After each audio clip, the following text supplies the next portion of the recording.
This Week 12 NFL Picks edition of the Sports Gambling Podcast is presented by MyBookie.ag. Right now, to honor football, MyBookie is offering up to $1,000 in free bets using the promo code SGP. That's right, $1,000 completely free on your first deposit when you use the promo code SGP. Play, win, and get paid at MyBookie.ag. We're also brought to you by Ace Per Head. Ace is the leader in pay-per-head providers, and they make it super easy to start your own sportsbook. Plus, Ace is offering up to 6 weeks free over at aceperhead.com/SGP. That's aceperhead.com/SGP. Oh, welcome, everyone, to the Sports Gambling Podcast. I'm Sean, stacking the money green with my partner in picks, Ryan, Real Money Kramer. What's happening, Kramer dog? Howdy, Sean. What's up, man? We did the unthinkable, Sean. What's that? We were almost perfect. In our horribleness. Wow. Horrific week for both of us. Both 2-12 ATS. Embarrassing. It is. It's Now go home and get your fucking shine box. going to be out here shining shoes for the listeners. Someone tweeted into you and said, "Thank you, Ryan. Your picks are so." I see what you did there. They go, "Your picks are so bad that you wanted to make the listeners feel good for their picks being bad, and you went above and beyond." And so he was Hashtag clients first, Sean. We are putting the clients first. I've had 2 horrifically bad weeks. Other than that, it's been like a pretty, not amazing season, but solid. Hovering around 500, getting over there a couple times, but just week 1 and last week, both horrific. And I went back, I looked at the game film. I was like, what did I do wrong? Where did I make a mistake? And I realized it was a schedule run. Oh, I thought you were going to say it was all the meat you were consuming. All right, No. soy boy. It's because I had some soy today for lunch. Oh, I don't doubt it. When we tape on Wednesday nights, that's when I'm in my wheelhouse. That's when I'm feeling good. Tuesday night, clearly, as you saw, both of us, horrific spread, horrific picks, complete disaster. Never going to do that again. We can't mess with the system. To be fair, we're actually going to be doing that next week because of Thanksgiving. But that's Thanksgiving's different. We've always done it that way. Yes, we've always done it that way. Maybe we combine the DFS podcast. We'll figure it out. We will, Ryan. We will figure it out. And, soy boy, I tweeted out and shared the clip of us we talked about on the College Football Podcast our awesome weekend up at Pullman, hanging out with Coach Leach, getting a tour of the facility, field passes, hanging out in the press box. Awesome trip. And, Ryan, you stated that one of the worst parts about the trip was having to watch Colby and I eat these delicious, delicious hamburgers. I mean, honestly, Sean, the fact that they used an ice cream scoop. Yes. And there was no patty made. It was just a scoop of ground beef thrown on the grill. So it was in Moscow, Idaho. So that was a tough moment for me. Yeah, and I did an imitation of the guy calling out for your veggie burger, calling it a pussy burger, and then I was hanging out with my wife, and she's like, "Oh, I saw the pussy burger clip." Uh-oh. Is this what's getting your wife to listen to the show? Well, I don't think she listens to the show, and that's probably for the best on all parts. Clips. But, it pops up in her feed, and I think she saw that there was possibly some vegetarian bashing going on. And much like the rest of the listening audience, she's caught up in the hashtag soy boy nickname that is just really, really popping off. I imagine... Greatest bit in the history of the Sports Gambling Podcast, perhaps. Right. And you're trying to claim credit that part of your switching to the plant-based diet was for the good of the show. Well, I was noticing that the show was not as efficient as it could be. There was a lot of impurities flowing through the machine that is the Sports Gambling Podcast. So I had to go plant-based. Remove that inflammation. Remove those impurities. Ryan, chickpeas and falafel all day, baby. Come on. Just hummus. I can't. A lot of chickpea in my diet today. Well, that just sounds awesome, man. Eggplant, tofu. Shout out to all my vegan. What are the soy boys followers? Fellow veg heads. You know who? When just the name Soy Boy, it reminds me of, and the younger kids listen to Bubble the show. Boy and Seinfeld. I was thinking more Party Boy from Jackass. And if you've never watched the original Jackass TV show, some of the funniest shit of all time. And a lot of Party Boy in Hollywood Boulevard just trolling that shitty ass guy. I just imagine in my head the character Soy Boy is basically exactly like Party Boy, but he's also just eating some like orange chicken that's made out of soy. Soy Boy as played by Chris Pontius. Like that's the movie. In a Speedo, just rips Soy off Boy. the tracksuit. Oh, definitely. He's got some of that in there for sure. I think a jersey is required at this point. We need to jersey? find a jersey. Oh, a Name Soy on the Boy back, jersey? Soy Boy. What is the most vegetarian? There's probably some minor league team called like the Radishes, or is there any Radishes? I mean, is there any sort? Oh, Cornhuskers. That's pretty close. But that's the thing. Everyone in Nebraska, they eat beef. They're not gonna. If you try and order a Nebraska jersey that says Soy Boy, they're not gonna print that thing, man. Yeah, probably. I don't know. Cornhuskers isn't a good one though. It's got to be like Pacific Northwest. Yeah. The Fighting Okra. Really? D2 Delta State. Fear the Okra. No, really? A Buckeye? It's a nut, I guess. Oh, dude, this Fighting Okra The Ragin' looks... Cajuns are Cayenne is the mascot. I don't know. Well, Cajun, they eat too much seafood, right? Syracuse Orange. Yeah, okay. Dude, the Fighting Okra, though, is my Scottsdale Community College has Artie the Artichoke for their mascot. All right, let's work on that and try and get you a Artie the Artichoke jersey. Wait, what is it? It's a community college? Let's look this up. Scottsdale Community College. Okay. The Artichokes. All right. Are they actually called the Artichokes? I don't know. We'll do some research on that. Oh, it's an accurate. It's hard to imagine. Oh yeah, I'm looking at this guy right now. He kind of looks like Meatwad if he was green from Aqua Teen Hunger Yeah, it was. Force. That's exactly what he is. I think they just stole that face and slapped it on a green thing that kind of looks like. This is a really bad mascot. Yeah. Well, look forward to getting an Artichoke shirt with the nickname Soy Boy on the back. Ryan, all right, a lot to get to. Recap of our horrific picks. Do you care to weigh in on Colin Kaepernick's workout, Ryan? Oh, well. Hot, hot, hot, hot. Hot, hot, hot, hot, hot, hot. It appears he still has elite arm talent, Sean. And there is absolutely a place for someone with elite arm talent in the National Football League. Come on. You can find 100 guys with elite arm talent that can throw the ball on a field with no defenders. You can find a number of guys who look really good slinging the rock. Ryan Leaf looked really good slinging the rock. Jamarcus Russell looked really good slinging the rock until there was defenders. Until he had to use his brain. And that's the problem. I don't mean to go to a space where it sounds like I'm knocking Colin Kaepernick's brain, but he just did not have the mental capability to play quarterback in the National Football League. Not everyone is meant to be a quarterback. Period. Wasn't a big film guy. Well, Never was. And he was awesome that one year where he was running around a lot with Greg Roman. And we see it now with Lamar Jackson, who is a much, much better version of Colin Kaepernick. Now, the whole Colin Kaepernick thing, it's just such a long back and forth.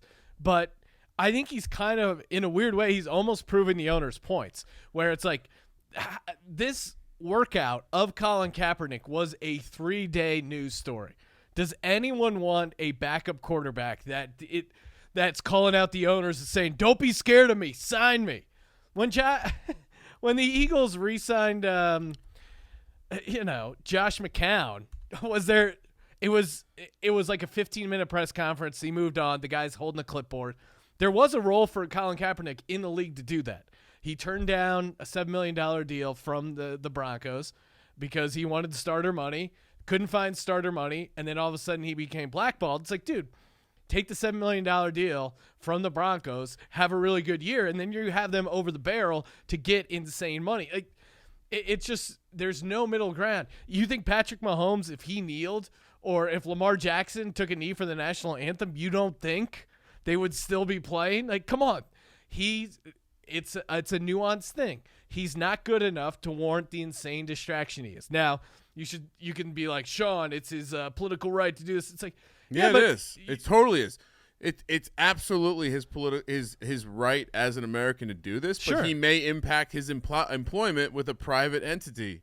Period. Yeah. I mean, every single workplace I've ever been at, they discourage you from talking about politics and religion because it's divisive, and especially the NFL is an entertainment company, right? They're putting out a TV show. And don't kid yourself. The national anthem isn't because Roger Goodell loves the troops. The national anthem is a commercial for the armed services because the armed services are one of their best partners. So if you're going to protest one of the advertisers, it's going to be a pain in the ass. Again, private entity. I have a job. If I went into work and started spewing off some shit, sure, freedom of speech applies. Yeah. They can still fire me. Yeah, Not to mention, Colin Kaepernick worked in an at-will state. If for those of you who aren't lawyers like everyone in Cleveland right now, at-will means that you can fire your employer and your employer can fire you without any notice. So, listen, Colin Kaepernick is, if he was still good at football, he'd be in the National Football League. Unfortunately, the NFL doesn't need Tebows. They just don't need Tebows. But I guess to play the other side, is Colin Kaepernick better than like Luke Falk? Maybe.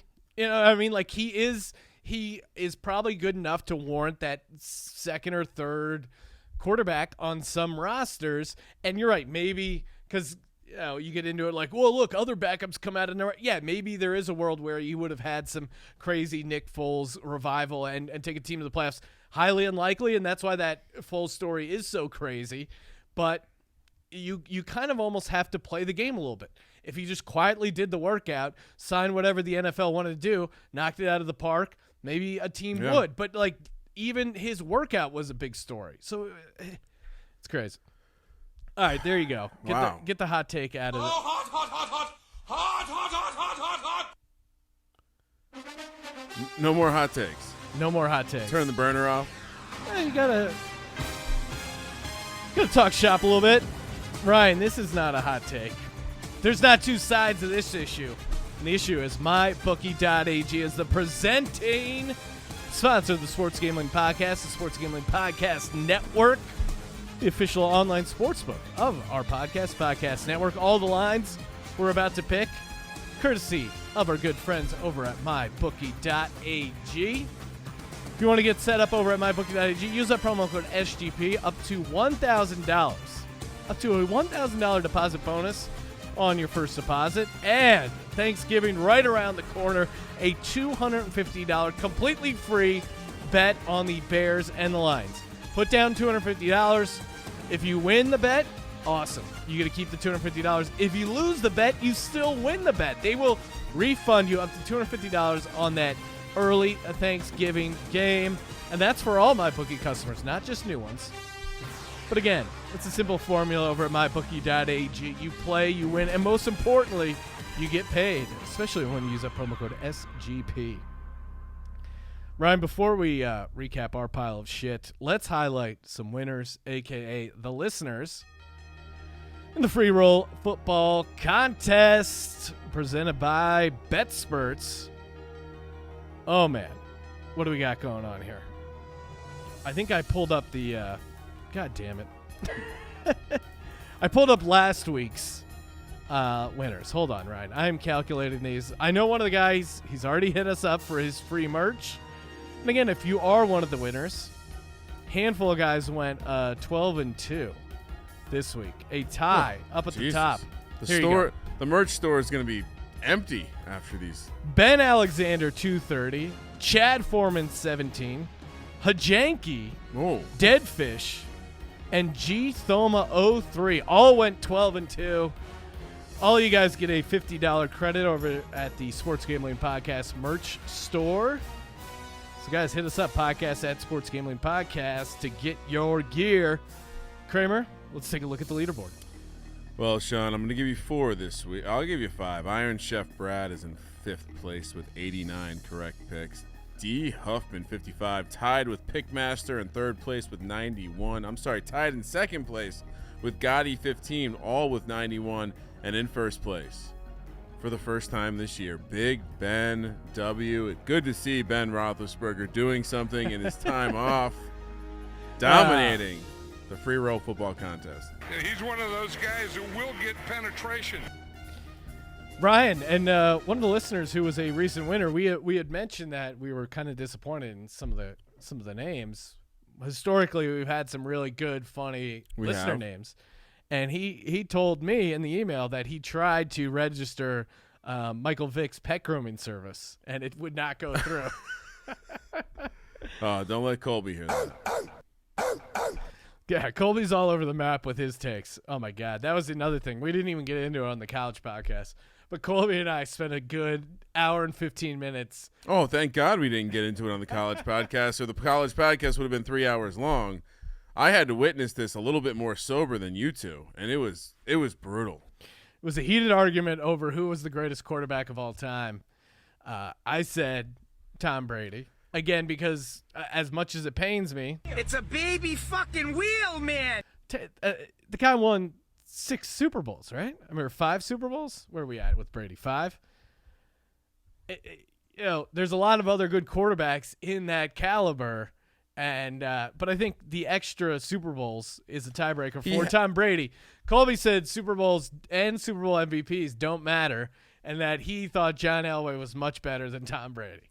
That wasn't even close. It was more than that. I love John Elway. I get it. But to not put Tom Brady up there is kind of insane. It was an interesting experience to watch someone who is really just against every mainstream opinion.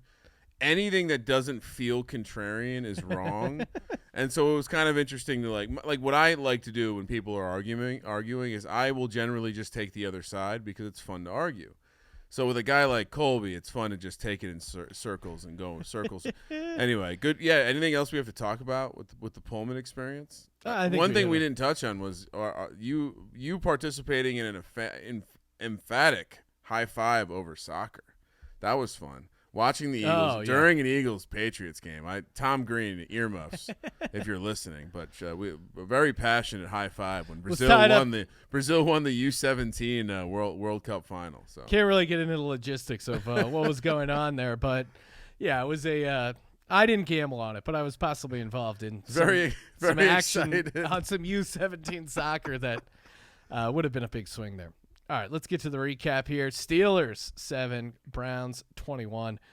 We thought the Steelers were better than the Browns, but Mason Rudolph on the road. I remember saying it on the podcast. I'm like, that's the one thing that scares me. Should have scared me more. Yep. Damn it. And I know what Myles Garrett was feeling. I wanted to hit him over the head with the helmet for how bad he played. Put in Duck Hodges. Pittsburgh defense played pretty solid. But yeah, I mean, their offense is just horrible. Juju got knocked out early. Not much going on there. This Browns team, are they undefeated in their division? I don't. Oh yeah, because they beat the Ravens too, right? Interesting. Look out! Don't say couldn't happen. I love that I have a big bet on the Ravens to win this division. I mean.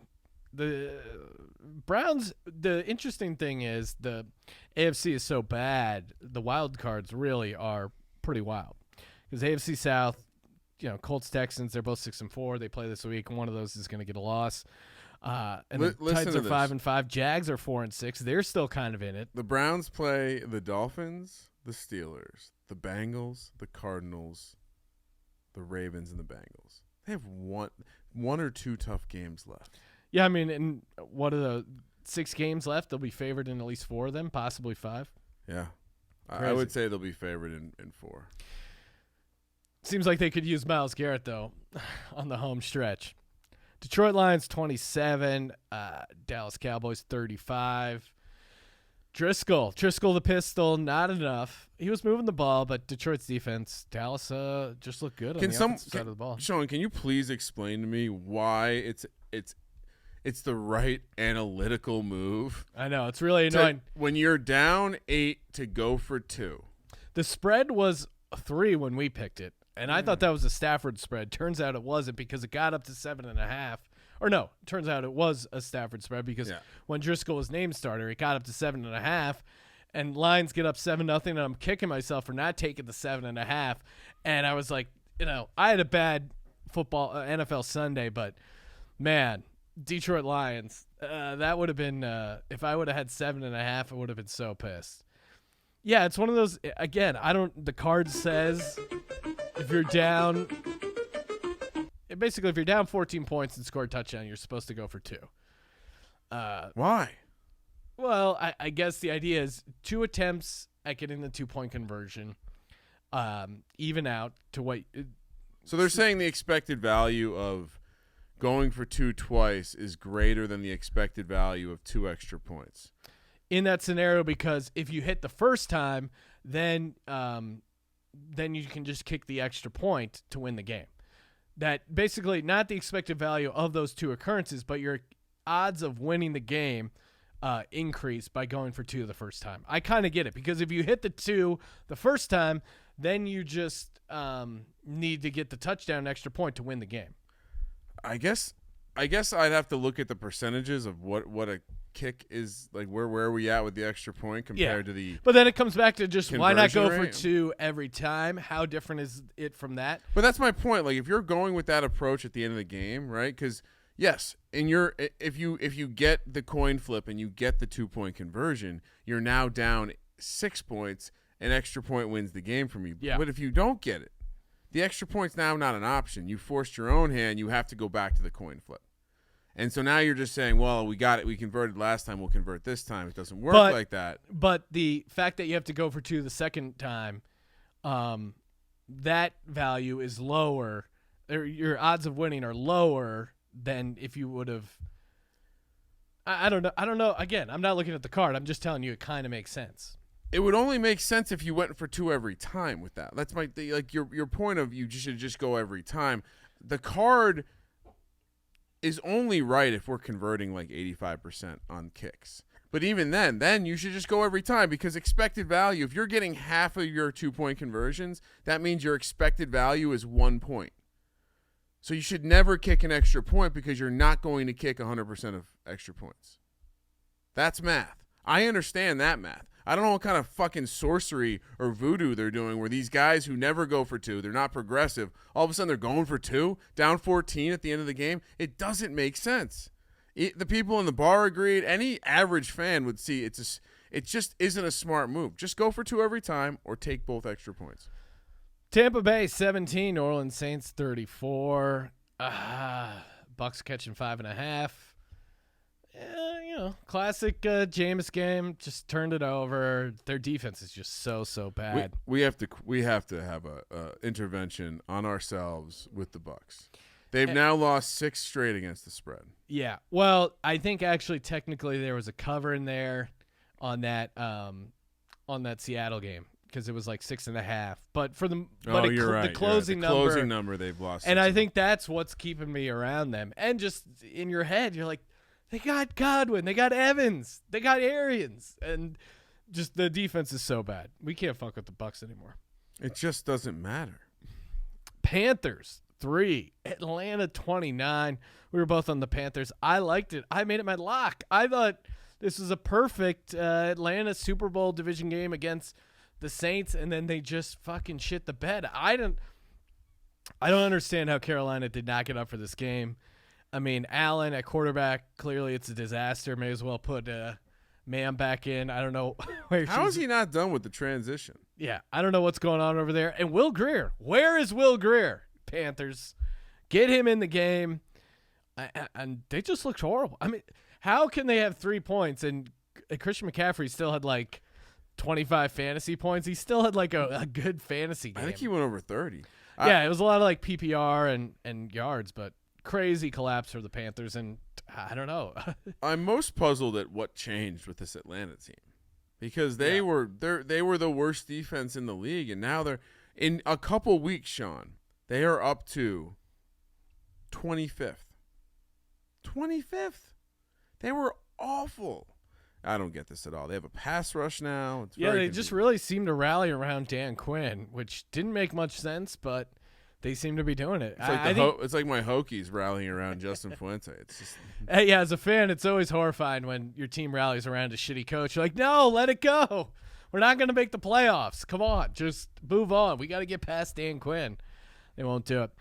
Indianapolis Colts 33, Jaguars 13. We had the Jags. I kept going back and forth on this game. Went with the Jags because I figured, fuck it, take the 3 points. And the way Vinatieri has just been such a liability, and the way these games are normally closed, that was my reasoning. But Indianapolis came in, and Brissett looked okay, but really it was just about their running game.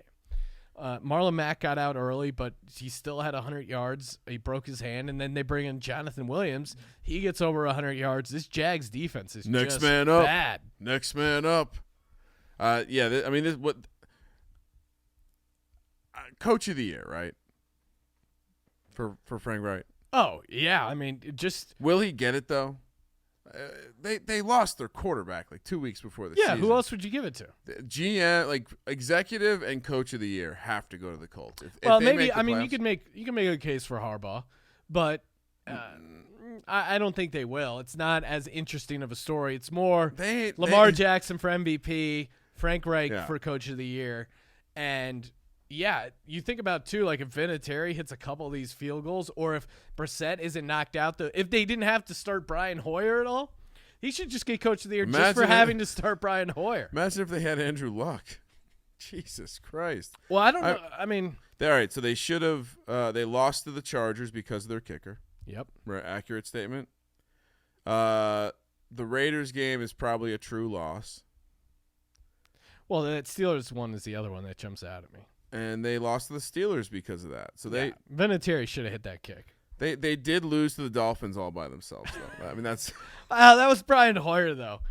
I blame Brian Hoyer for a lot of that. They still lost to the Dolphins. Denver Broncos 23, Minnesota Vikings 27. I had the Broncos, one of my few correct picks this week. You like that? You like that? What a weird game. Wait, real quick. Just we got to listen real quick to the Cousins voice crack one again.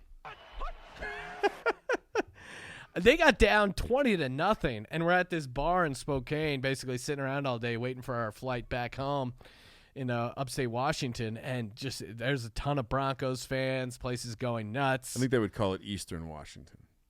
What did I call it? Upstate Washington. Oh, okay. Remind you of upstate New York. I got the reference. Spokane definitely reminded me of my time spent in Rome, New York there as a young child.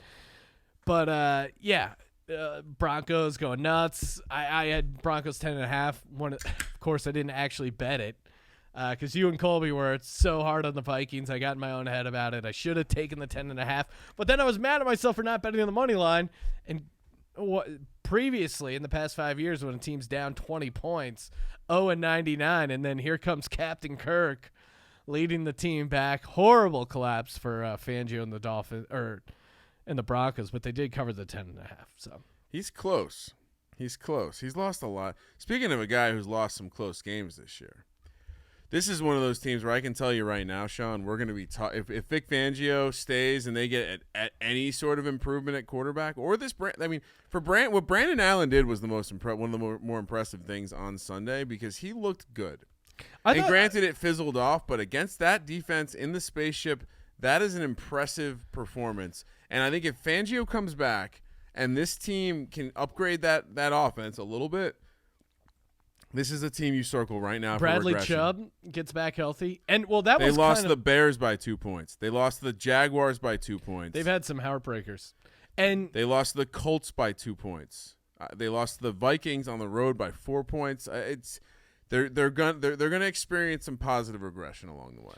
Well, and that's kind of what I was thinking we might see out of this Broncos team. I think I was just kind of ahead of the curve. Of course. Well, no, I'm saying this Broncos team we're seeing now, this is kind of the team I thought I would see is like good defense, running the ball, okay enough quarterback play. It's taken them a while to figure it out, but and we'll see if Allen ends up being the starter moving forward. I'm sure Elway will figure out a way to fuck things up here. But he is the greatest of all time. He'll sign Colin Kaepernick. Yeah, there you go. That'll be he's clearly better. That was the funniest part, Sean arguing for Tom Brady. I know, and I don't like Tom Brady. And then Colby kept saying he hates John Elway personally. Dude, that argument went on for a solid 90 minutes. It was pretty funny. Like, people at the bar were freaked out because you guys were just screaming at one another. Like, they thought you guys were about to fight. And that's what generated the poll question of who's watched more NFL games, Colby or me. Yeah, 4-1. Dominated. My rare win for NFL that weekend. Washington Redskins. We unfortunately picked them. Jets came in 34-17. Didn't see a ton of this game. Didn't want to. Sammy Darnold. Here's the thing: when Sam Darnold and their right tackle Beachum play together, the Jets are 4-1. They look good. I mean, I would say they passed the eye test too. Granted, they've done it against some bad teams, but this is clearly a Jekyll and Hyde team. When they're good, they're good. Yeah, this is a team capable of scoring 30 points, no problem. But when they've looked bad, they've been bad. But they haven't looked bad too many times with Darnold this year. So perhaps. Yeah, and I think that's the Darnold Beachum thing dates back to clearly last year. He's clearly the number 2 quarterback in that draft class at this point, right?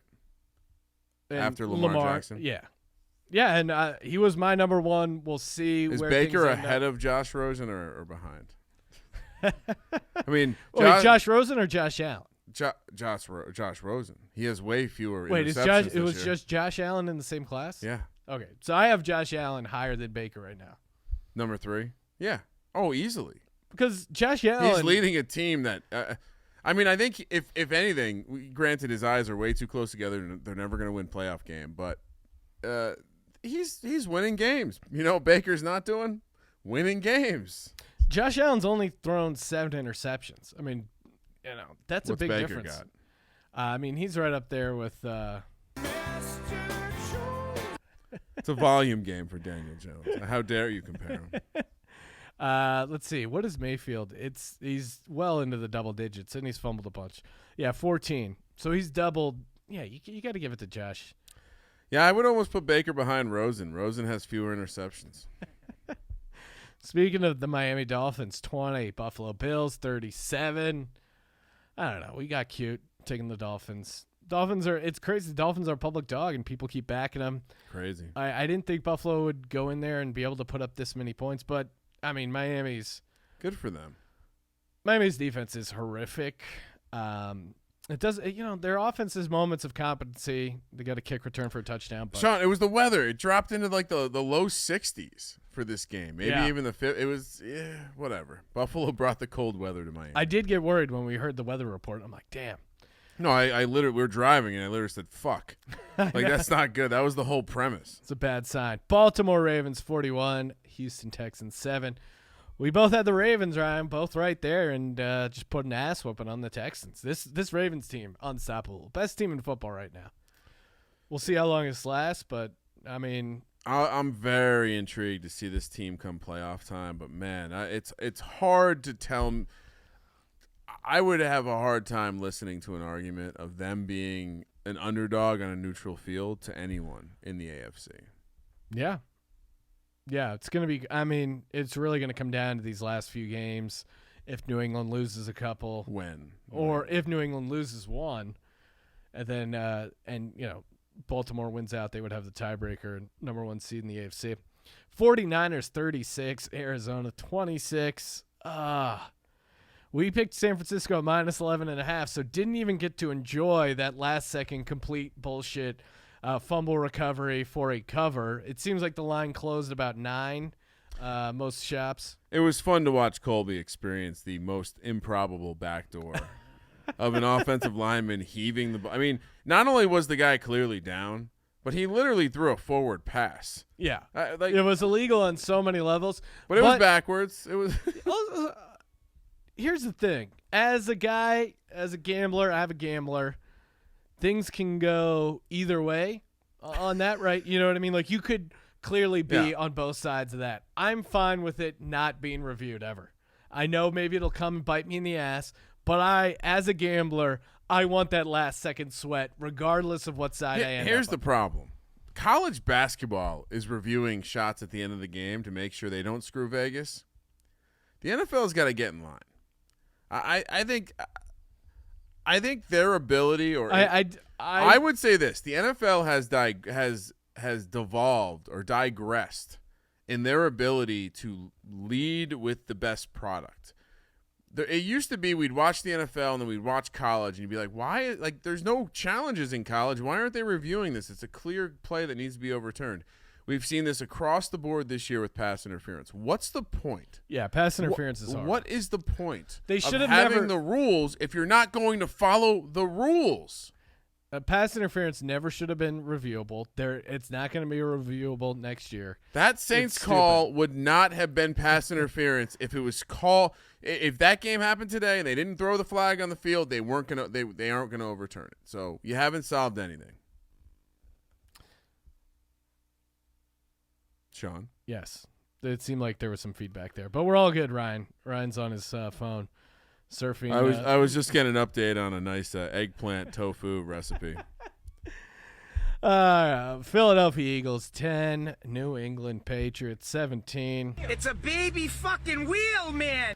Another heartbreaker for the Eagles, just getting zero production out of the receiver position. Michael Thomas catches and receiving yards more than all the Eagles receivers combined. It's really dog shit. Yeah, I saw. They got out to a 10-0 lead. New England just slowly chipped away. Wentz drove them down, length of the field. Missed a couple of throws there at the end, but he hit Aguilar in his hands on 4th down, and of course Aguilar dropped it, and then pretended to have some knee injury. And that's the other thing. Like, there's this. He didn't practice today because of his knee. But meanwhile, he played that extra like bullshit series where they had 15, 20 seconds left. I don't know. Aguilar is just such an insane head case. The Eagles, not to make excuses, but 135 out of 135 for qualifying receivers. It's insane. Focus. It's insane. He's the worst receiver in the league. So when are we going to talk about Carson Wentz? When is this going to become something that Carson Wentz is a little bit responsible for? Because the narrative I see with Philly is they're blaming everyone else.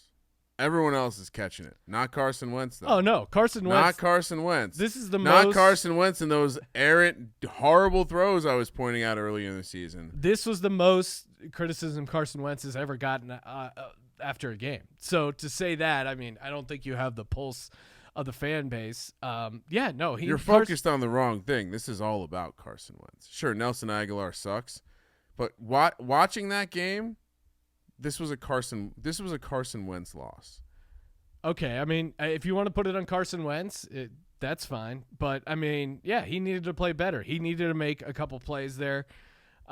He's not getting help from his all receivers. That bullshit horseshoe out of his ass 3rd down conversion shit he was doing when he was the quote front runner in the MVP or an MVP candidate before he got hurt. It's just not happening. And his throws, I stand by this. He made 1 out of 3 of his throws are just awful. Just awful. I don't know what happened to him. He's in his own head. Ryan, here's an interesting stat. Via PFF, percentage of balls caught from on-target throws over 20 air yards. Okay. So these are, basically passes that are considered catchable over 20 yards, right? Sure. So good throws. Okay. 32 teams. Subjective metrics are not my forte, but I'll listen.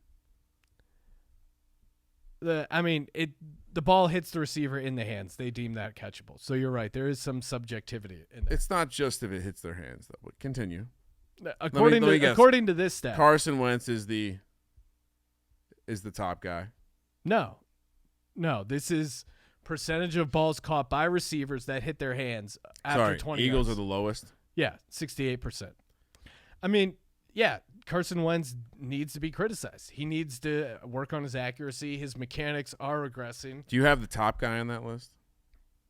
Top guy? Like, I'm curious what a good percentage is. There's a lot of teams that are at 100%. Okay. Eagles are at 68%, just below the Giants, which are like 71%. Oh, interesting. Who else is here? Bears, 100%. Ravens, 100%. Titans, 100%. Chiefs, 96.5%. Lions, up there. I mean, again, it's not really about the quarterback there. It's about the receiver's ability to catch the ball when it hits them in the hands. So, Lane Johnson being out, Jordan Howard being out, Alshon Jeffrey being out. I mean, that's certainly not helping their offense. The play calling needs a lot of work, and Carson Wentz needs to execute better. Yeah. Oakland Raiders, 17. Cincinnati Bengals, 10. Fucking Raiders couldn't cover 10 points at home against the Bengals. This is bad. Come on, John. We got to get our shit going mentally.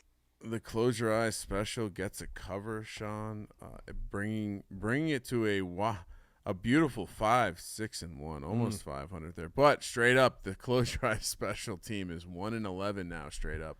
Sean, I don't hear. Maybe I'm out of touch, but I'm not hearing a lot of people talk about how the Bengals haven't gotten a win yet. Really? Isn't this winless season going a little under the radar with the Bengals? Well, I think what happened was when the Dolphins were doing it, it was like a freaking parade every week. Are the Dolphins going to get a win this week? The Dolphins were seen as like, oh, they're the tank team, blah, blah, blah. Yeah. But meanwhile, Bengals are just kind of minding their own business. Hold my beer. Tanking the shit out of this season.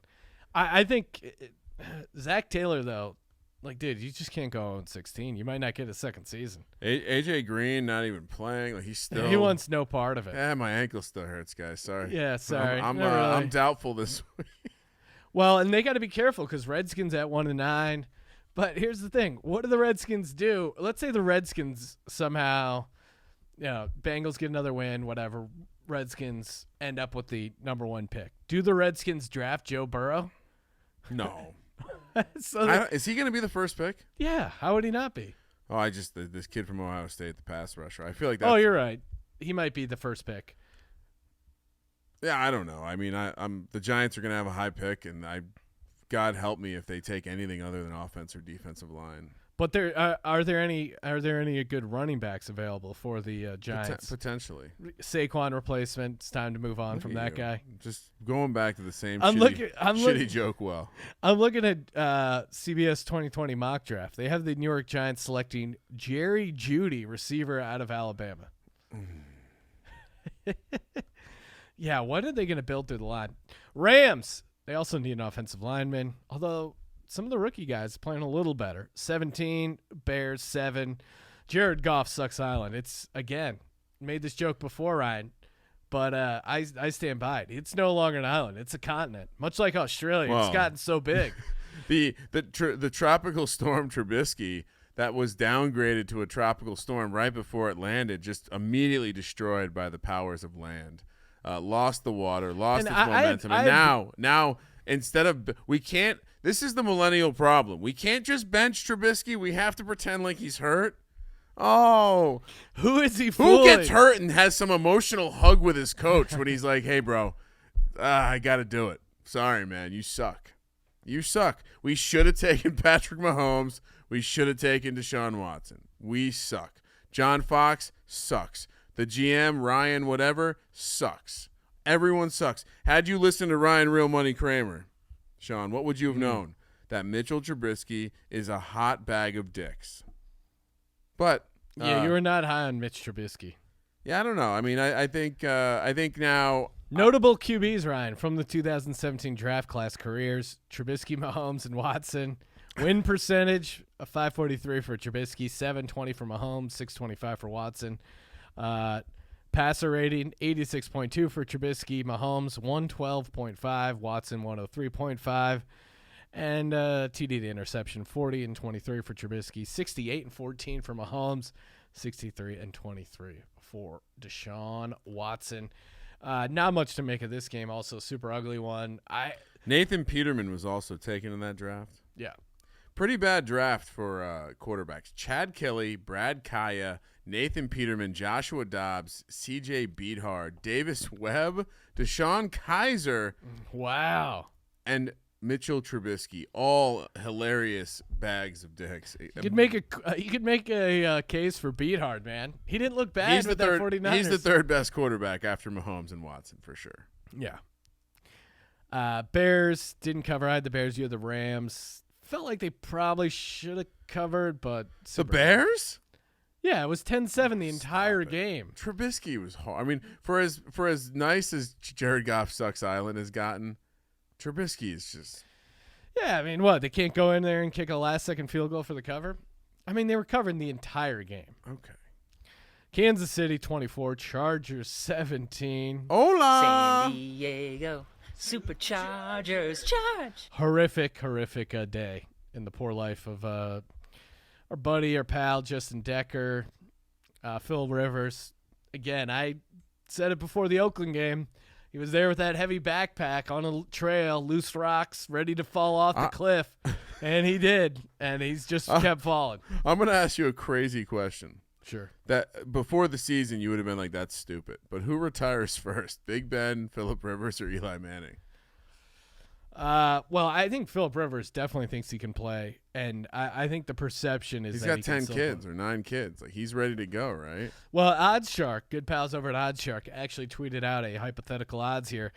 What happens first? Phillip Rivers announces retirement, plus 120, or Phillip Rivers announces 10th child, minus 160. Well, I mean, he seems to let his. He's one of those guys who will get penetration. I think he only lets his wife rest for like 6 months before he gets to it again. So I'm gonna go minus 160 on the 10th child. You got to watch that video of him talking about not using birth control and the glint in his eye when he talks about, and then there's a certain time of the month where she's ready to go, and it's just a gift from God. It's like, oh, it's a really horny guy. Yeah, I love how these Southern dudes they let religion drive their just insane. There's crazy love of sex. Insane.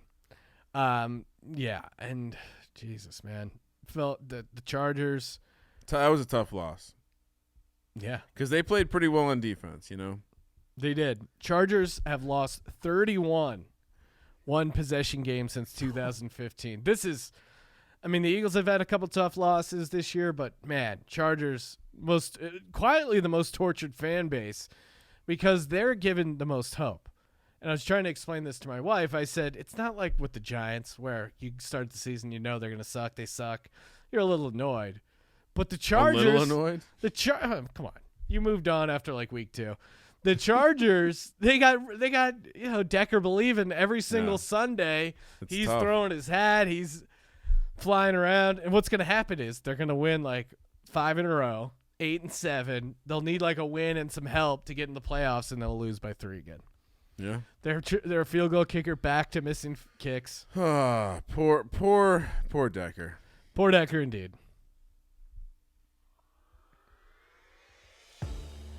Kramer, before we give out our Week 13 NFL, is it Week 13? It's Week 12. Week Sean. 12 NFL picks.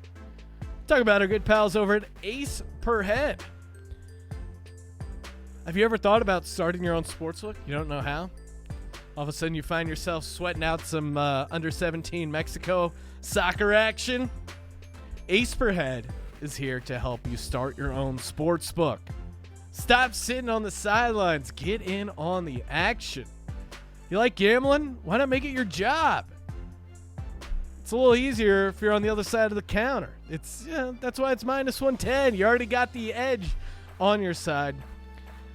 Ace Per Head, they'll provide you with an all-inclusive professional betting site with all the lines updated to the second, wagers graded immediately. They also got top-notch customer support, 24/7. Some of the sharpest lines in the industry. Mobile, site looks very good on mobile. In-game wagering, they got it all. All you got to do, go to aceperhead.com/SGP. That's aceperhead.com/SGP. You head over now. You get started now while the getting is good. Get ready for bowl season, NFL playoffs, March Madness. You're going to get 6 weeks free. That's right, 6 weeks free if they know you're a sports gambling podcast listener. If they know you're a part of #DGens Only Army, go to aceperhead.com/SGP. Sean, you can actually bet that no one will sign Kaepernick, minus 1,000. I think the way he handled that workout, he's making it really tough for himself. Yeah, anyway. Let's get to it, Sean. Let's do it. Week 12 in the National Football League. It is the last week where we will have bye weeks. Back to no buys. I feel like I do better in those weeks. It's important. Arizona, Kansas City, the Chargers, and the Vikings are on bye this week. Thursday Night Football. Chargers still going to somehow lose a one-possession game. Yeah. I think that's between Phillip Rivers and his wife, Sean. The Colts head to Houston. Big game here. The Texans are -4, minus 190 on the money line, plus 160 for the Colts. 46 is your total. The look ahead here was 4.5. It's now 4, Sean. We're seeing 66% of the tickets and over 3/4 of the money on the Texans. Ooh. I'm a little worried about this Colts team. They appear to be banged up, and if Houston wasn't a favorite, they would be a close your eyes special. They underperformed the spread big time last week in that ass whooping. This is a key game. You could almost argue that there was some look ahead potential in terms of importance of the game, because if they win this, you look at the standings, and while they won't lock up the division, this puts them in a very strong position over the Colts. So I don't know. This is a tough spot for me, because this Texans. I'm all over the Colts. I'm just wrong about this Texans team a lot, and my instincts say that while the Colts may be the better team, I'm a little worried. Well, Houston secondary looks horrible. Looks like they're going to get T.Y. Hilton back. Looks like they're going to get Ebron back. Vinatieri hit a field goal, 4 for 4 in his extra points. Maybe he got a little bit of his mojo back. I don't know why this is bigger than a field goal. Frank Reich has the coaching advantage. And to me, really, I love this. This Colts offensive line is just goddamn good. And you saw what Baltimore was able to do. God, you love this team. The Colts? You can't quit the Colts. No, I mean, they've been great against the spread. I thought it was always an Andrew Luck thing, but now they bring in Frank Reich, and it's just the type of team they run. You know, they always play well against the Texans. Colts have won 27 of the last 35 meetings against the Texans. Kind of have their number. I think everything's coming together for this Colts team, and I love the fact they're getting 4 points. Why is it more than 3? I mean, I get Deshaun it opened 5.5. Deshaun Watson and DeAndre Hopkins. I get it. Those two guys are better. But other than that, you can make a case for every other unit you would give towards the Texans. Or, I mean, the Colts. Yeah, but this is prime time. This is Deshaun Watson in prime time. And I think this is a team that's been banged up on a short week. You might be right. T.Y. Hilton, maybe he plays. Maybe he shows up and he's the difference, because I think he is the key to beating that Texans defense. But also you got to wonder, like, will the running game be successful without Mac? I know they looked good last week, but I refuse to believe this is a back against the wall game for the Texans. They rise up and get it because they already lost to the Colts. They don't win this game and they're out. I think it's a must win for both teams. They're both 6-4. It's not a must-win game for them. I mean, yes, the Colts need it too. Yeah, but if the Colts win, they hold a 2-game lead on the Texans. So all right, I see. I'm laying the points with the Texans here, Sean. Getting back to basics. Just give me the home team. That's some handicapping insight. Miami heads to Cleveland, who is coming off Thursday Night Football, and did we come up with a name yet? The Badness and the Sadness Factory? Yeah. The Badness and the Sadness. The Badness and the Sadness. Cleveland coming off that long rest. I guess they're without Myles Garrett. Do we have a ruling on this?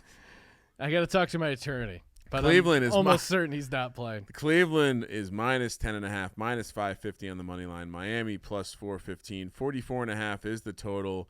Nothing changed from the look ahead. But here's the thing. This is the ultimate sandwich spot for Cleveland, Sean. They had Pittsburgh last week. They have Pittsburgh next week. And guess what? I don't know if you've been paying attention to the news, but some shit went down. I don't know if this is the rally game. You're talking about the impeachment hearings, Rance? I'm going all in on Trump. I think the rally game is next week, where now they go back and play the Steelers team again. Yeah. They have 0 fucks to give about covering a 10.5-point spread against the Dolphins. I apologize, clients, but I'm going back to this Miami well. They've been pretty good against the spread lately. 10.5 is just way too many for Baker. Way too many for Baker. The scary thing is with this Miami team is that they're kind of turning it into this public dog, and their defense is so bad.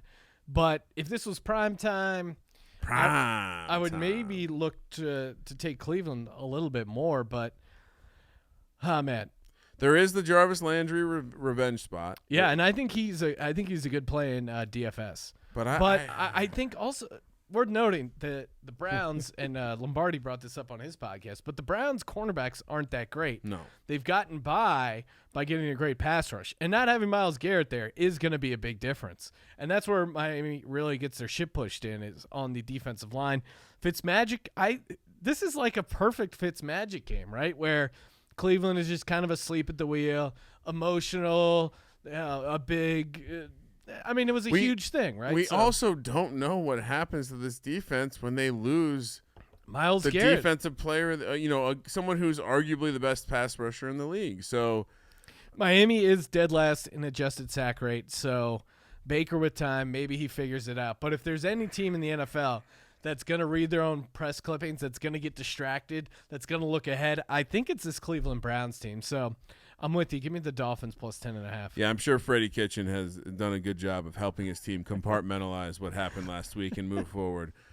Denver heads to Buffalo, where the Bills are a 4-point favorite, minus 210 on the money line. Denver plus 175. 38 is the total. I'm not sure why this came down a full 1.5 from the look ahead of 5.5. We're seeing right now Denver 40% of the tickets, 65% of the dollars. Perhaps a little bit of a sharp play right there, Sean. It's the battle of the Allens. Yeah. Allen has looked good. This is a back-to-back road game. We never like that spot, especially for a team that's struggling. Well, it's interesting too. Was that a dream crusher game for the Broncos? It certainly wasn't their dream to beat the Vikings, but they were up 20 points. That's got to be kind of deflating. However, and we hit on this in the DFS podcast, the Buffalo Bills very susceptible to the running game. Philip Lindsay could come in there and have a great game. Brandon Allen and Cortland Sutton seem to have a legit connection. I don't know. Cortland Sutton he's the guy that he's impressive. Yeah. I think you look at that and you look at the running backs with Freeman and Lindsay, and Fant is starting to step up as a rookie tight end, which is not something you often see. I think this team is no bullshit a quarterback away. They have the defensive mind in place as the head coach. I don't know if it's Brandon Allen. Is it a look ahead spot for the Bills? They got to head to Dallas Thursday night for Thanksgiving. That's a weird Thanksgiving game. It's a weird spot. Here's my take. Denver is in a tough spot here. They just played a tough defense in a tough location. They're now going to another tough location to play a tough defense.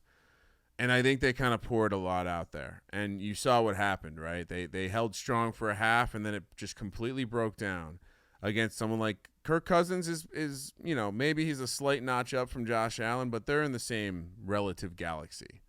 And the way that the teams play are similar. I do think this is a bad spot for Denver. I'm gonna lay the points, Sean. I'm not really sure why the look ahead came down 1.5. I'm not sure what happened last week to cause that to go down. So you're on the Bills, Ryan? I'm laying the points with the Bills. I like this. They went on the road. They took care of business against Miami. Now they have to take on this Denver team who, while they're losing a lot of close games, I could see them in a similar spot here. Yeah, Allen again back. He played his 2 quarters of good ball against elite defenses, and I think Buffalo's defense is well. And also, I think Josh Allen on the other side of the ball, Von Miller getting pressure, the Broncos getting pressure. That almost seems to kind of work in their favor, him running around. Again, why I kind of like Cole Beasley to have a good game. I think John Brown's going to get matched up with Chris Harris, but I think Cole Beasley could be the sneaky guy that gets you a couple catches, maybe a touchdown or 2. Yeah. So I'll ride with you with the Bills. I don't feel amazing about it, though. In a way, I guess I would expect Denver to end up a public team here. Oh, nice, Sean. Throwing in a snooze, Ryan. I like that. Keeping it clean. Yeah. That was one of my favorite parts of you up in Pullman, just leaving dip cups everywhere, just leaving shrapnel all throughout Pullman. Pittsburgh coming off that same Thursday night game. They're heading down to Cincinnati, where Cincinnati is a 6.5-point home dog. Plus 250 on the money line. Why do we keep having to pick this fucking bullshit Cincinnati team? Minus 300 for the Steelers. 39 is the total. This was a 7-point look ahead. Early look at where the money's going. Not surprising. We're seeing about 60% of the tickets, 60% of the money on the road team. All right. Cincy was scrappy last week, right? I know. So it's fucking annoying about this Bengals team. Are they really going winless?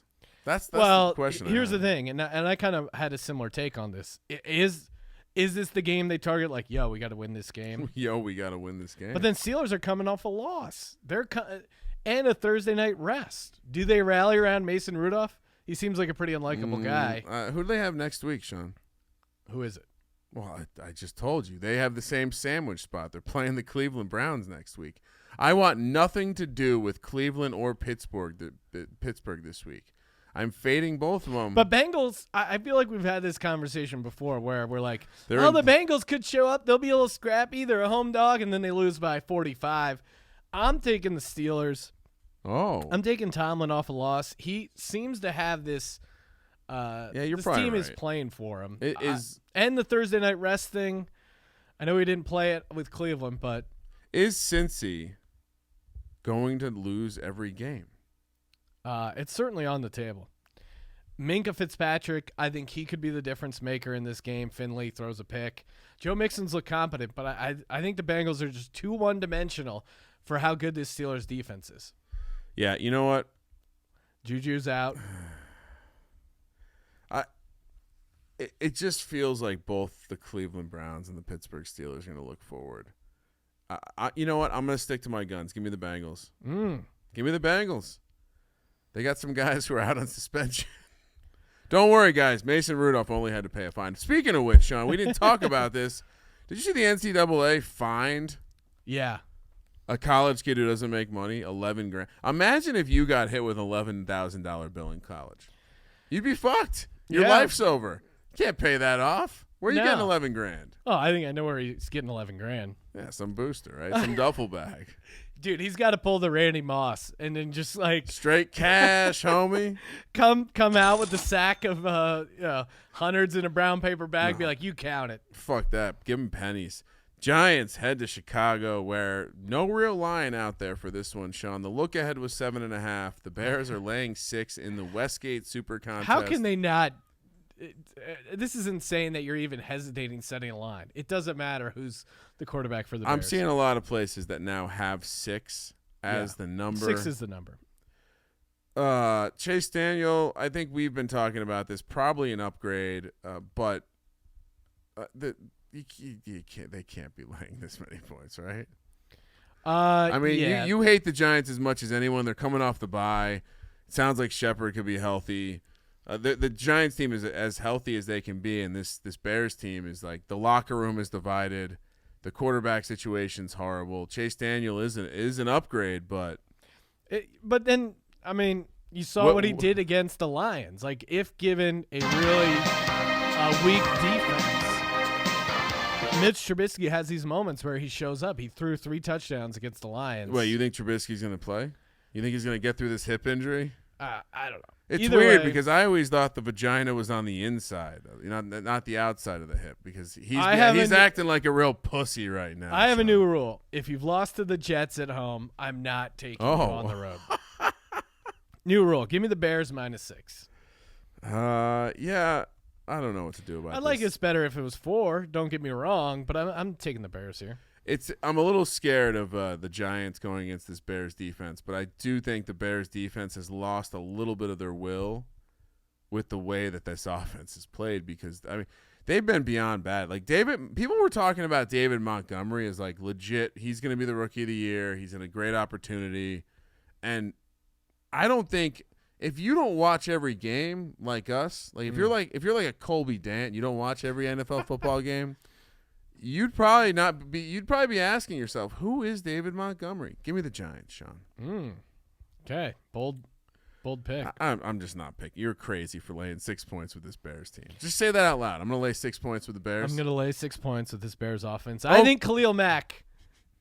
I was going back and forth, honestly, because you're making good points, Ryan. Good points. Just don't bet on the Bears. The difference is going to be a turnover by. Oh.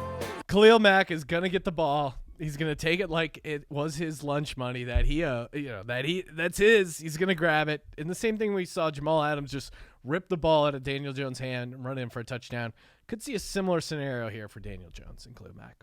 Certainly a tough matchup. Breakout game for Khalil Mack against the Like Giants. that they're coming off the bye. Oakland heads to New York, where the Raiders are 3-point road favorites. Minus 150 on the money line. Jets plus 130. 46.5 is the total. This is incorrect.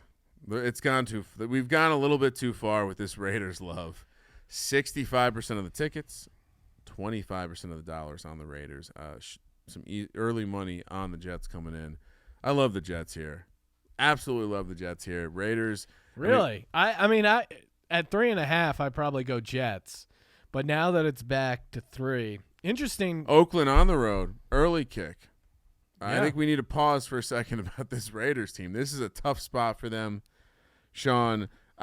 I think Long Cox. And not to mention, Sean, who do they have next week on the road? The Kansas City Chiefs. So I think this is not on the forefront of their mind, and I think Sam Darnold has his Jets team playing well. He got Robbie Anderson. He got Crowder involved. He got Griffin involved. Of course, the Ryan Griffin, Sam Darnold stack is my DFS play this week against this Raiders team that still is giving up points against the run. And the offensive line for this Jets team, which we thought was going to be a huge dumpster fire, they've come around, and they've been all right. But I'll say this. Beachum, probably their best offensive lineman, was injured again. He re-injured his ankle. Questionable whether or not he's going to be a go. My sources say he's playing. Oh, really?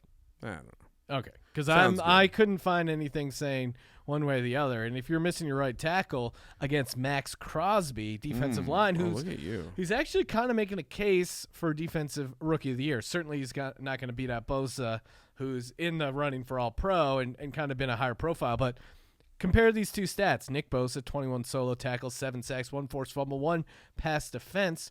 Max Crosby, 20 solo tackles, 6.5 sacks, 3 forced fumbles, 3 passes defense. Both great names.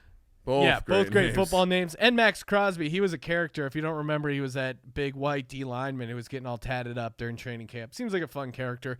And kudos to Mike Mayock. I mean, I don't think we can give this Raiders team enough credit. They sat through that Antonio Brown thing. They kind of got their shit together mentally. We got to get our shit going mentally. And Mike Mayock, the draft class, and certainly give credit to Gruden as well. I'm sure he had a big part, but Josh Jacobs, Max Crosby, Hunter Renfrow, and they had the Bears' first-round pick, which could end up being a decent pick. Yeah. This Raiders team is kind of putting it together.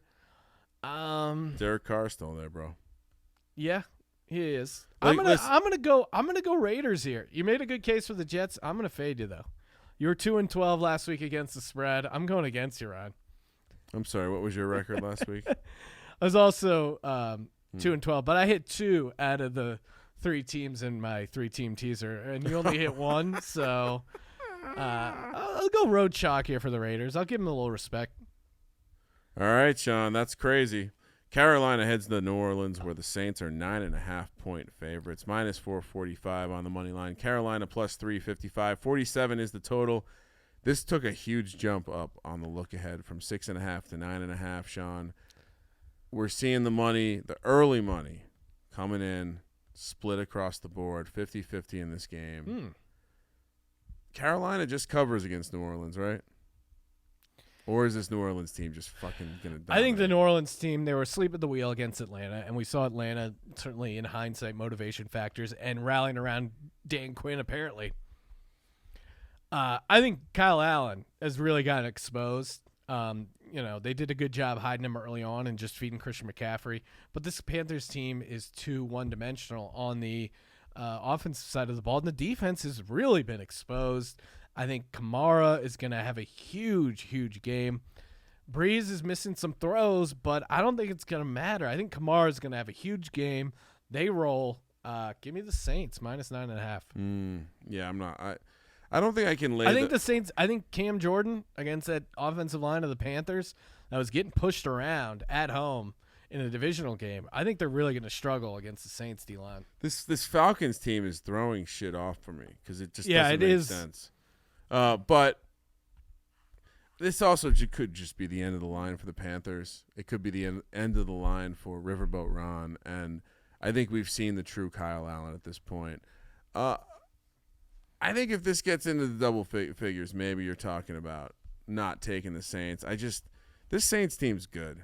And if they put it together, Christian McCaffrey may get some stuff going on, but I think they can actually shut him down. And if he gets shut down, I have no idea how this Panthers team's moving the ball. So I'll join you on the chalk here. Really? Oh, yeah. You had me thinking you were going Carolina. You zigged and zagged. Well, normally I would like to fade 3 points of movement on the line. Yeah. But I think Carolina has exposed some things. And I'm not sure I'm looking to take them. Are they a close your eyes special that I just didn't mark this week? I think they might be. I'll verify that later. Tampa Bay heads to Atlanta, who is suddenly on fire. -4.5 on the money or on the spread. -220 on the money line. Tampa plus 180. 51's the total. This is another one that changed a lot. This is up from 3 on the look ahead, Sean.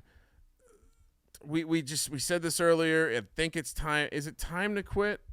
Tampa and Jameis Winston, 24% of the tickets and 44% of the dollars on Tampa Bay.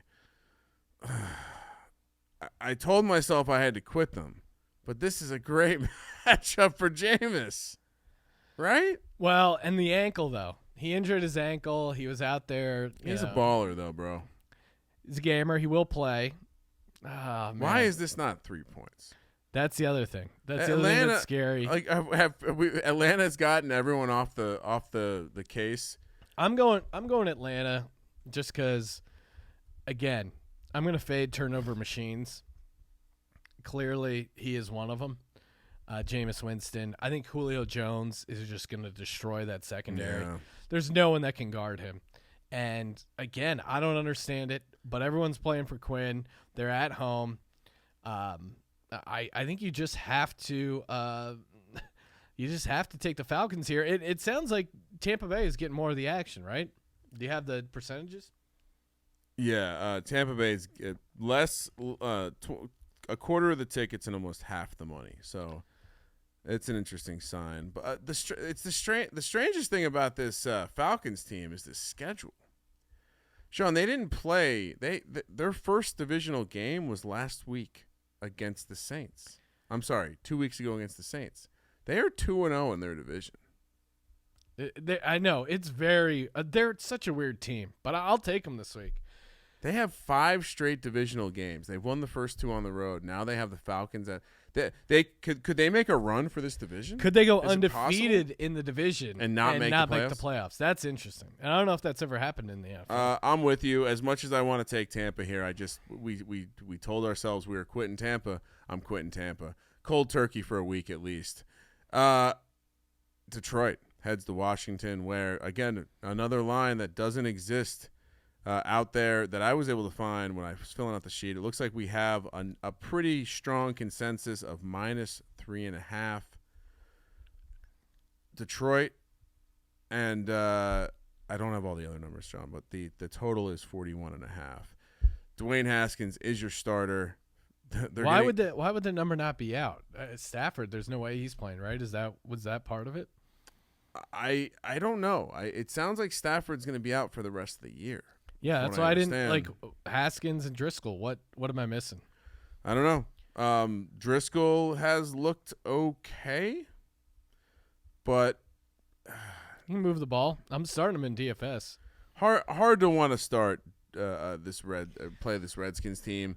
Here's what I would say though. This could be one of those games where we get reminded how good Darius Geis can look. Yeah, and that's Detroit, the matchup. Detroit certainly has their issues on defense. The team that's getting bet the most so far, according to Walter Football, is the Lions, as a 3.5-point road favorite. Jeff Driscoll, 3.5-point road favorite. They're the heaviest bet or the most lopsided ticket count team right now at 85%. 85% of the tickets, 81% of the money. Darius Slay can probably hang with Terry McLaurin. I don't think Haskins is the reason why the Redskins are going to win any games this year. Yeah. I think tickets are going for $5, so there's no home field advantage. FedEx Field is horrible. It's horrible. They're a nightmare. It's a disaster. I'm going Lions. I'm taking the public here. If Washington shows up and takes care of business, God bless them. But I don't want any part of the Skins team. Yeah. If they couldn't hang with the Jets, they got their ass beat by the Jets. Yeah, it wasn't even close. My gut tells me take the Redskins here, though. I think Darius Guice has a big game. I do have a lot of favorites so far, so that's always scary. But I know it would have been great last week. So give me the Redskins. This is not a game I'm getting involved with, Sean. Seattle coming off the bye, they head to Philadelphia for the last of the 10 a.m. games. Thank you, NFL, for having only 2 late games. That's awfully kind of you. Your Eagles, Sean, -1, down from -3 on the look ahead, -110 both sides on the money line. 48 is your total. Looking at the dollar amount, public all over Seattle. Seattle's all over. Yeah, 83% of the tickets, 65% of the money. I mean, the first number that popped out to me this week, Sean, was this looks like the wrong number. The Eagles are being disrespected. And while I love Russell Wilson, I love Danger Russ. We've talked about how he might be a little fraudulent, and I'll let you get to that in a second, Sean. And we talked about how he might be a little fraudulent, and this might be the exact matchup for that. Although, what worries me is that the prolific part of this offense has been that passing game. And while you're about to tell me how the defensive backs have gotten better, that still does worry me. All of that being said, give me the Eagles laying the point. Oh God, can you get off the Eagles, Ryan? Trying to win a game here. Don't need your stink juice all over them. The Eagles are good in games where they're desperate, right? They kind of went on a run last year. They were 4-6, ended up closing out 9-7. Granted, that was with Nick Foles, but I think they can get something going. Their defense all the way up to 6 in DVOA now, and they're getting a lot better pass rush. The cornerbacks have played much better. I think they'll be able to hang with Seattle. I'll be surprised if they get blown out. I'm really worried about the offense. Like you said, Carson Wentz hasn't looked amazingly sharp. Jordan Howard, if he doesn't play, that really hurts them getting the running game going. And they've been really bad in games where Lane Johnson didn't start. Lane Johnson, still in the concussion protocol, doesn't look like he's going to start. However, what they're going to do, instead of putting Big V out there, who's looked horrible, he came in as replacement, they're going to move Andre Dillard to right tackle and have Peters on the left tackle. Who knows how long Jason Peters will actually stay out there in the game. Team's coming off a bye week, 99-108 straight up on the road. Seattle's 10 a.m. kick. What's up? 1 p.m. kick, early kick for the West Coast team. Yeah, that's always a good sign. Seahawks are just getting pounded by the public. Another reason to fade the team. But yeah, someone on this offense has to make some catches, and it's really going to be scary. It sounds like Nelson Aguilar. He may not even go because it's probably like a mental health day / his knee. But this is who may be trotting out at receiver. You're looking at like Jordan Matthews, J.J. Arcega-Whiteside, and Matt Collins. Like that is scary. All right, should I take the Seahawks? I'm not going to take the Seahawks. Lock it. That could be big. And again, the Seattle, their weakness with the defense is the deep ball. And without any real receiving deep threat, it's going to be tough. The Eagles are backed into a corner, though, and they played some good ball against the Patriots. Not good enough, clearly. They were close to getting the turnover, didn't get one. I think they're going to get a couple on Sunday against the Seahawks, so give me the Eagles. I'm with you. And, Sean, while you were going on your little rant there, I stumbled across the Dwayne Haskins is a fat boy Combine article. Switch my pick to Detroit, please. I forgot about that. We can't play. I told myself 3 weeks ago, you just fade Haskins every week. Okay. Officially making the change. Yeah, I apologize for that. We good? Yeah. Jacksonville heads to Tennessee coming off the bye where Tennessee is -3, -175 on the money line, +150 for the Jags. 41's the total. Oh, boy. Fucking our gals. This may be the time. Are they going to win their 6th game, Ryan? This is starting to look bad for our preseason predictions. God damn it! Yep, that guy who yelled at me for saying they're not gonna be 5-11. They're gonna be 9-7. He's looking pretty on point. The Titans kind of have some juice with Tannehill, and then on the other side of the ball, and they're coming off a bye. Jags, their offensive line didn't look good, and if you're gonna succeed with Foles, he needs a really good offensive line. Fournette just hasn't done much lately. Nope. I'm really worried about this Jaguars run defense. Derrick Henry, I think he could have a field day. Coming off got some extra rest going up against this Jags defense, this Jags run game on the road. Tennessee has back-to-back road games after this, so this is a key spot for them. Titans have won 6 of the last 8, but part of me just thinks you kind of go Jags here. I don't know. Am I crazy to kind of like the Jags for some reason? Well, I mean, all my numbers. You're buying them low, right? Like they just took it on the chin from the Colts, but the Colts are kind of a similar team to the Titans, and that's why I think if the matchup didn't work last week, I'm not sure if it's going to work this week. Titans coming off that big win against the Chiefs, going into that bye, coming out, they have to feel good. They have to see that the division is there's opportunity to make the playoffs if you're the Titans. And while it does feel like them operating north of 500 would be scary, when I look at the schedule and I see at Indy next week, I know they're going to bounce back down. So I am going to take the Titans this week. I think this is actually potential for lock. Wow. Up. I did not see that Jags team concerned me last week. Yeah. Nick Foles. I'll go with you, Tennessee -3. To the point, Nick Foles has sucked before in the NFL. So yeah, and again, it's usually when he doesn't have a really dominant offensive line, and this Jags offensive line hasn't dominated. All the numbers, the stats, the trends are saying Tennessee. I need to mix things up, get my mojo back. Give me the Jags +3. What do you have? Too many favorites? Possibly. That's all that was. Yeah. Sean just had all favorites up until that point, so he had to mix it up. Dallas heads. You can be bold like me on the college show and just go with all chalk.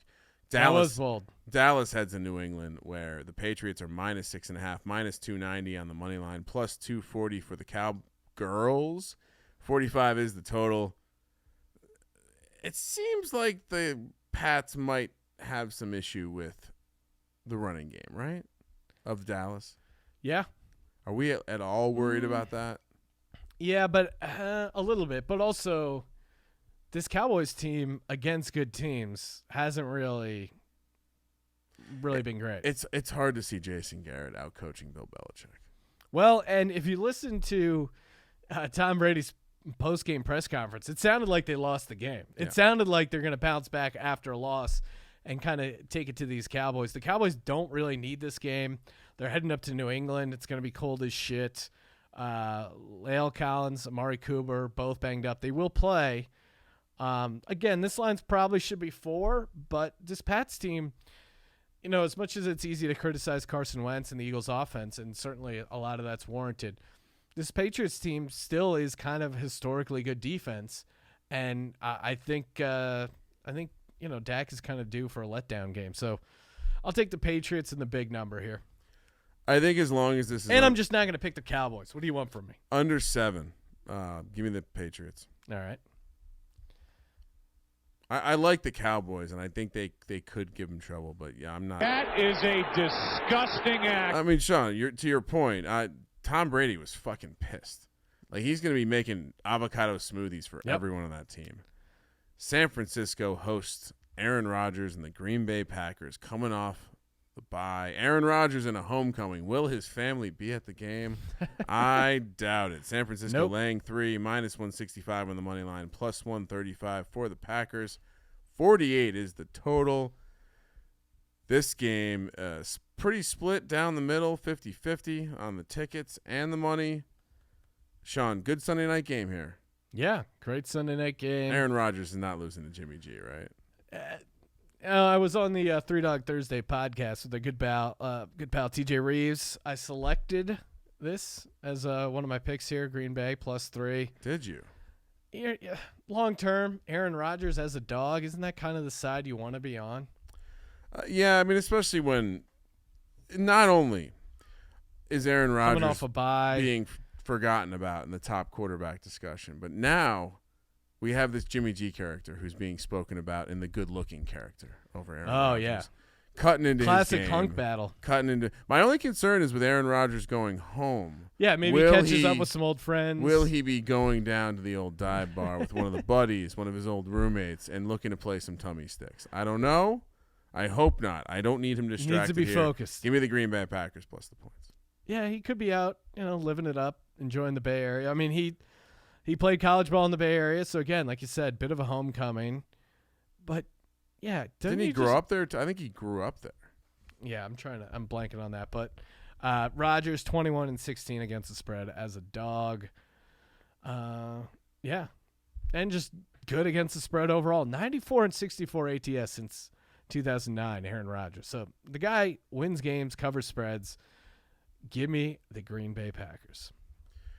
So looking it up here, he is from Pleasant. He's from Chico. Yeah, he's from Chico, but didn't he play at UC Berkeley, or am I crazy? Yeah, he played at Berkeley. Yeah. And funny fact about Aaron Rodgers, and maybe this is why he stopped talking to his parents. Here are his parents' names: Edward Wesley Rodgers and Darla Lee Pittman Rodgers. Too many names. I think that's why he divorced his parents. Clearly, that's the issue. That or they weren't cool with his openly gay lifestyle. Not that there's anything wrong with that, Sean. Baltimore heads George Kittle, though, he doesn't look like he's going to play. Ross that could be pretty Dwelly. big. Emmanuel Sanders, he re-injured his ribs. Sean, can we talk about how I predicted that George Kittle would be out for a while 3 weeks ago? Can we talk about how I said George Kittle wouldn't be a top 10 fantasy receiver? We had some hot takes that were very right. Odell sucking too. Hot, hot, hot, hot, hot, hot, hot, hot, hot, hot. Antonio Brown not working out in Oakland. By the way, I didn't think it would be that bad, but did you see his tweet? Yeah. Apologizing to Robert Kraft. Oh, yeah. I thought you were going to talk about his tweet where he's in an Eagles jersey saying, do the deal. And now it's coming in Pro Football Talk said there's a chance he could be cleared by the NFL for the commissioner exempt list. Because that's really the issue. If you sign him, then he's got to be on that list, and it's completely worthless. So I don't know who tweeted this out, but I saw a very funny tweet because if you saw that tweet where Antonio Brown's apologizing to Robert Kraft, he used the semicolon. So this guy was like, "Hey, PR guy, next time you write something for Antonio Brown, make sure you take out the semicolon because there's no fucking way in hell that he's ever used a semicolon in his life." Baltimore heads to Los Angeles. He is going back to college, though. Nice. He's seeing what Larry Fitzgerald did, and he wants to get his degree too. Baltimore heads to Los Angeles for Monday Night Football, Sean. There's a chance I may be in the building for this one. Same. Baltimore -3.5, -180 on the money line. Rams +150. 46.5 is the total. This went from Baltimore -1 to Baltimore -3.5. Wow. That's a big move. That's a ridiculous move. Jared Goff sucks island is in full effect, but at some point we need to calm down with this Baltimore team, right? Letdown spot, Ryan. Get your card out. What does it say? I mean, I don't know if it's necessarily a letdown spot for Baltimore. Look ahead. To San Francisco? Possibly. I mean, it's not a Harbaugh. Rams' versus offensive Harbaugh line game. has played a little bit better. Their defense has played pretty solid, with Jalen Ramsey, post Jalen Ramsey. Interesting little stat here. Lamar Jackson has more passing touchdowns than Aaron Rodgers, Tom Brady, Carson Wentz, Matt Ryan, and Phillip Rivers. He also has more rushing touchdowns than Le'Veon Bell, Alvin Kamara, Saquon Barkley, David Johnson, and Joe Mixon. Kind of crazy. He's a beast, man. Yeah, I'm not going against this Ravens team. The situation, the line movement, that kind of stuff, the travel, all says take the Rams. Yeah. But I'm going Ravens here. Yeah, give me the Rams. Give me the Rams in this spot. It shouldn't be 3.5, Sean. I think the look ahead was pretty accurate. Baltimore, a slight favorite. I think it's a little disrespectful to say that. I mean, again, Jared Goff can do a little bit at home. I know last against the Bears defense, that was a tough spot. Ravens not as good on defense. There will be opportunity, and I think we're going to start seeing this running game for the Rams get dusted off. That's it, Sean. We made it. That's it. Thank you for participating in the Sports Gambling Podcast. Oh, hit that a little early, Ryan.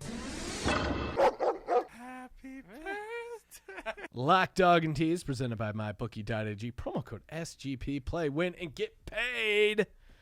Kramer, kick things off. We're mixing it up. You go first. No, I did that last time. Oh, is that what happened? And that's where things went awry. Okay. Lock, Jets +3. Oh, my God. You know what? Lock Tennessee -3. All right. Dog Jets on the money line. So what are we looking at? Okay. Tease. Let's go New Orleans -3.5. Tremendous amount of key numbers there. Let's go Green Bay up to 9. Yep. And let's go, I don't like to double dip all the time, but the Raiders aren't winning this game by 9 points against the Jets. Ooh, Jets +9. Okay, here we go. I would tease the Rams, but that's the kind of move I'm going to stay away from this week, because if the Ravens blow them out, it's not going to be too surprising. All right, what do I do for my lock here? Couple of options. Miami's talking to me. That feels pretty good. Pittsburgh. One of us, how are we not going to take Green? I think, well, maybe I like Green Bay, but do I like yeah. You know what? I'm going to do it. Pittsburgh -6.5, making my lock. My dog, Colts +160, back to basics. Green Bay up to 9. Like what you're doing there, Ryan. What else are we going to do tease-wise here? Atlanta, basically just to win, +1.5. Whoa. Teasing over 0, but really it's just kind of teasing down to a pick. Whoa. And do I dare do it? Do I throw Mitch Trubisky in a tease? No, I won't. No, this is a weird this is a collectively crappy week for games across college and NFL. I'll do New England -0.5. That was an easy tease, Ryan, you missed. Yeah, and I saw that's pretty good. I saw a nugget. This is the first time, or this is a fairly rare occurrence. I don't have the numbers, where all 3 primetime games are between winning teams in Week 12, with Ravens, Rams, Packers, Niners, and Indy versus the Texans. All right, Ryan, again. Thank you for participating in the Sports Gambling Podcast. Rate, review, share on iTunes. Give us a great iTunes review, a funny one, an engaging one. We'll hook you up with some merch. Couple ones that are pretty close. Maybe they'll make the cut. Announce some of those. Make sure you tune in to the pregame Periscope, 9 a.m. You can find it on Twitter at Gambling Podcast. Get some of that merch. Check out our college football picks podcast, daily fantasy football picks podcast. All the great content we got going on over at the Sports Gambling Podcast Network. Just hit us up, sportsgamblingpodcast.com. And for the Sports Gambling Podcast, I'm Sean, stacking the money green, and he is Ryan. I won't read the review, but EDS 2014 wanted to know that I offered to read a children's book. Oh, yeah. We got to get that. Wants to know if I would be willing to read something for my adult audience. Hashtag asking for a friend. Yes, I will. Send at Kramer-centric. Give me some ideas. Okay. Yeah, I think we already got a couple submissions, but send in a few, and we'll get that going as well. Kramer, let it ride.